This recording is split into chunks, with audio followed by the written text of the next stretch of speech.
Coknya lah banget.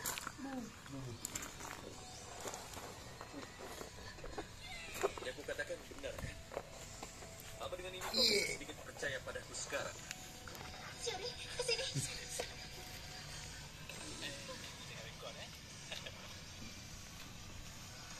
Berpasangan lagi. Ayo saling bantu untuk bisa mengalahkan Ika. Kalau kau percaya padanya, kau akan tertipu lagi. Dokter Forensik, aku sudah menyelidiki siapa kau.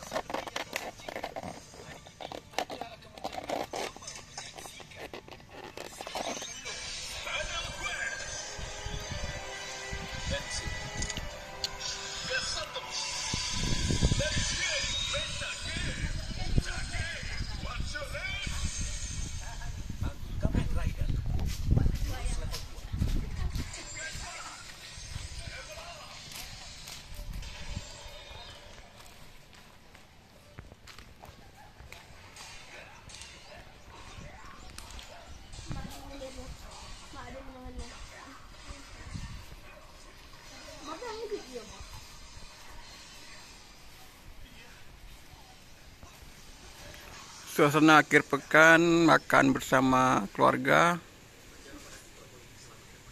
Kebetulan nih ada pepohonan di depan halaman rumah yang bisa kita gunakan sebagai tempat untuk makan bersama. Ini dia.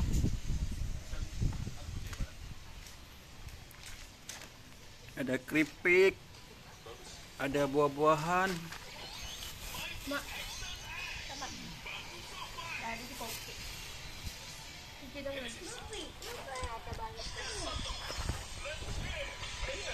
Sambil nonton. Apa ya? Apa ya nih? Tinggal enak makan. Sambil nonton.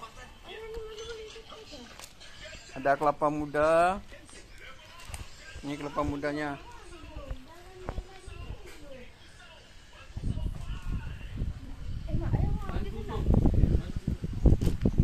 Ada pohon kelapa di samping rumah. Tinggal petik. Ini dia.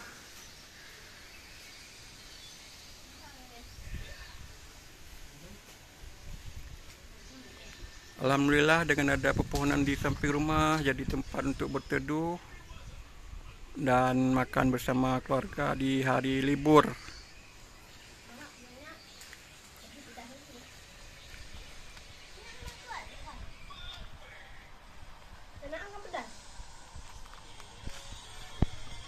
Makan keripik habis makan nasi Abang Syafiq.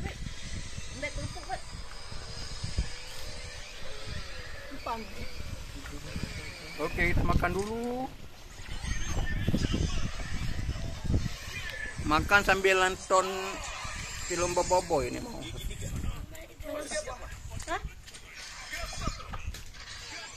Ini ada bawa-bawa. Mau juga.